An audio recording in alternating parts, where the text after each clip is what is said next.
விஜயவர்கள் வந்து ஒரு simple calculation vote percentage எவ்வளோ வாங்குவார் அப்படிங்கிற ஒரு சிம்பிள் ஒரு எக்ஸாம்பிள் வந்து இப்போ பார்க்கலாம். இப்போ கிட்டத்தட்ட 6,50,00,000 வாக்காளர்கள் இருக்காங்க. ஆனால் ஓட்டுங்கிறது பார்த்தீங்கன்னா 4,00,00,000 4,50,00,000 4,45,00,000 அந்த ரேஞ்சு தான் வரும். 70% ஓட்டு வரும். ஓகேங்களா? மேக்ஸிமம் இதுதான் வந்து நடைமுறையில் இருக்குது. ஸோ கிட்டத்தட்ட வந்து 1,00,00,000 வாக்காளர்கள் ஓட்டுவே போடுறதுக்கு வர்றதில்லை. ஸோ இது ஒரு மிகப்பெரிய ஜனநாயக கொடுமை. ஸோ இதில் வந்து பார்த்தீங்கன்னா ஜென்ரலாக அந்த ஓட் பர்சன்டேஜை எப்படி இது பண்ணலான்னு பார்த்தீங்கன்னா ஒரு சிம்பிள் லாஜிக் தான். இப்போ நாம் தமிழர் கட்சியோட சீமான் அவர்கள் பார்த்தீங்கன்னா கிட்டத்தட்ட 8% ஓட்டு வாங்கியிருக்காரு. அவர்களுடைய கவுண்ட் பார்த்தீங்கன்னா 36 லட்சம் ஓட்டு. ஸோ 36 லட்சம் ஓட்டுங்கிறது 8% அப்படிங்கும்போது இதில் இதை ஒரு பக்கம் வச்சுக்கோங்க. இதே அடுத்து பார்த்தீங்கன்னா மொத்தமாக இளைஞர்கள் கிட்டத்தட்ட பார்த்தீங்கன்னா இளைஞர்களோட இது அதாவது 18லேருந்து 35 வயசு அந்த ரேஞ்சில் இருக்கிற இளைஞர்களோட கூட்டம் பார்த்தீங்கன்னா மொத்த பாப்புலேஷனில் அதாவது 6,30,00,000 இதில் 4,45,00,000 பேர் ஓட்டு போடுறாங்க. அதில் வந்து பார்த்தீங்கன்னா இளைஞர்களே வந்து பார்த்தீங்கன்னா 1,30,00,000 இளைஞர்கள். ஸோ இதுலேயே வந்து 1,30,00,000 இளைஞர்கள் பெருவாரியாக வந்து தளபதி விஜயர்களுக்கு ஓட் பண்ணுறதுக்கு ரெடியாக இருக்காங்கிறது அது எல்லாத்துக்குமே தெரியும். ஸோ சிம்பிள் லாஜிக் தான். அந்த 1,30,00,000 பாதி எடுத்தீங்கன்னா கூட கிட்டத்தட்ட 65 லட்சம்.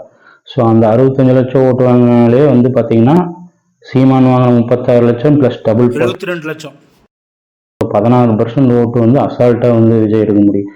திரும்பவும் சொல்கிறேன், இளைஞர்கள் எல்லாருமே ஓட்டு போடுவாங்களா, எல்லாமே ஓட்டு மாறுமா அப்படின்னு கேள்வி கேட்கலாம். நான் ஒன்று தெளிவாக புரிஞ்சுக்குங்க. மொத்தம் இருக்கிற 6,50,00,000 ஓட்டில் 4,45,00,000 4,50,00,000 பேர் ஓட்டு போடுறாங்க. அதில் இளைஞர்கள் 1,30,00,000 போது அந்த 1,30,00,000 ஓட்டில் நான் பாதி தான் உங்களோட கணக்கு சொல்கிறேன்.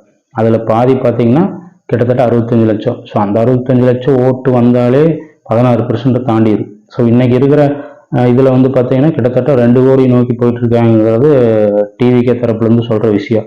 ஸோ எல்லாத்தையும் இப்போ வந்து கூட்டி கழிச்சு பார்த்தீங்கனாலே வந்து கிட்டத்தட்ட 15லேருந்து 20% ஓட்டு வந்து இப்போவே அந்த பர்செப்ஷன் இருக்குது. ஸோ ஓகேங்களா? ஸோ இது வந்து 10 ஆகலாம், 20 ஆகலாம், 25 கூட ஆகலாம். அது வந்து எலெக்ஷன் நடந்து ஒன்ஸ் வந்தால் தான் அது தெளிவாக தெரிய வரும். ஸோ அதெல்லாம் வந்து ஃப்யூச்சரில் பார்க்கலாம். பட் இப்போ நம்ம சொல்கிறது ஒரு எக்ஸாம்பிள், ஒரு பர்செப்ஷன், ஒரு இப்படி நடக்கலாம் அப்படிங்கிறதுக்கு என்ன பேஸ் அப்படிங்கிறது. சும்மா வந்து பர்சன்டேஜ் இவ்வளோ வாங்குவார் அவ்வளோ வாங்குவார்னா அதனுடைய கால்குலேஷன் இதுதான். ஸோ சிம்பிளாக சொல்கிறேன், 6,50,00,000 4,50,00,000 4,45,00,000 பேர் ஓட்டு போடுறாங்க 70%. அதில் வந்து இளைஞர்கள் 1,30,00,000. அந்த 1,30,00,000 ஓட்டில் இளைஞர்கள் பெருவாரியாக இருக்காங்கன்னு எல்லா அரசியல் நிபுணர்கள், அரசியல் விமர்சகர்கள், அரசியல் எதிர்கட்சி ஆளுங்கட்சி எல்லாத்துக்குமே தெரியும் இளைஞர்கள் யார் பகுக்கிறாங்க. ஸோ அந்த கால்குலேஷன் எடுத்து பார்த்தாலும் ஸோ நீங்கள் இந்த இளைஞர்களெல்லாம் 3/4 பேர் கணக்கெடுத்தாலே வந்து பார்த்தீங்கன்னா 20% ஓட்டு அசால்ட்டாக வந்து. ஸோ அதுக்கப்புறம் இனி அடுத்து நடைபயணம் ப்ளஸ் வந்து இன்னும் வந்து ஆளுங்கட்சி மேலே ஆன்டி இன்கம்பன்சி இன்னும் அந்த 6 மாதம் இன்னும் அதிகமாகுது. ஸோ இந்த மாதிரியெல்லாம் இருக்கும்போது சிம்பிள் லாஜிக்கில் அசால்ட்டாக வந்து 15%க்கு மேலே ஓட்டு மினிமம் கன்ஃபார்மாக வந்து டிவிகே வரும். ஸோ அதுக்கு அடுத்து இவர் என்ன நடவடிக்கை பண்ணுறாரு, நடைபயணமெல்லாம் முடிச்சு பண்ணும்போது +5 ஆகுது, இல்லை பெரிய புரட்சி ஆகிடுதா அப்படிங்கிறதெல்லாம் வந்து பொறுத்து வந்து பார்ப்போம். ஸோ இதுதான் வந்து அந்த இது சும்மா வந்து பர்சன்டேஜ் இவ்வளோ வாங்குவேன் அவ்வளோ வாங்குவாங்கன்னா அந்த கால்குலேஷனுங்கிறது என்னங்கிறத கொஞ்சம் டீட்டெயிலாக ஷார்ட் அண்ட் ஸ்வீட்டாக சொல்லலாம் தான் இந்த வீடியோ இது பண்ணால். ஸோ வாங்க இனி அடுத்தடுத்து நம்ம தமிழர் வெற்றி கழகத்தோட நடவடிக்கைகள் ப்ளஸ் எல்லா வைரல் மூமெண்ட் ஷார்ட்ஸு ஆகட்டும், மொத்த தமிழர் வெற்றி கழகத்தோட எல்லா சுவாரஸ்யமான நிகழ்வுகளையும் நம்ம தமிழ் எடிஜெட் ஃபார் சேனல் வாயிலாக அறிய நம்ம சேனலை சப்ஸ்கிரைப் பண்ணிக்கங்க.